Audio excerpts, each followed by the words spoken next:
A lot of people have received emails that have been spoofed and had malicious links in them. Well, this is how some of them are generated.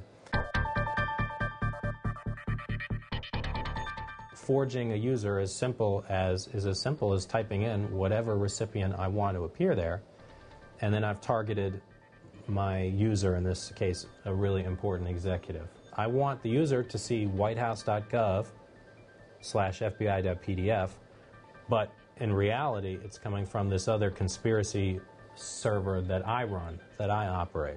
And in this case, the PDF is an empty file. All it does is it exploits a vulnerability in Adobe Reader that allows me as an attacker to take control over the victim. And you'll notice it shows the email address that we specified in the script, the prez@whitehouse.gov. And we've included our text here, and you can see the user sees a URL that says whitehouse.gov. So now what happens when the victim opens the file? Well, you can see in my attacker console here that they've opened the file, the exploit has successfully executed, so even though the user just opened a PDF, I'm now able to navigate their file system.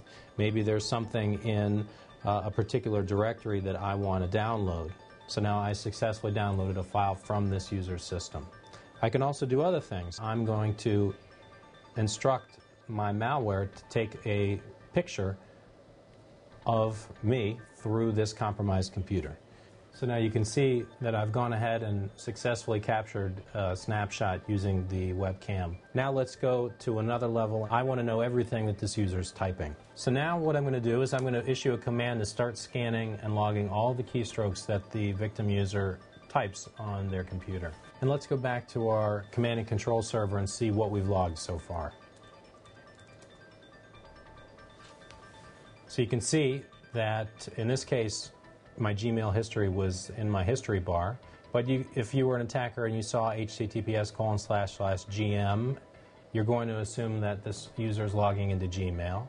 And you can see I'm typing in my username, important executive, and my password. In this case, let me in, let me in.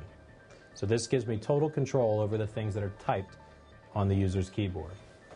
Banking information and so forth. So I'd say it's probably one of the best forms of control that someone can have on a computer, is know minimally what is being typed, because then that allows me to access it from anywhere in the world.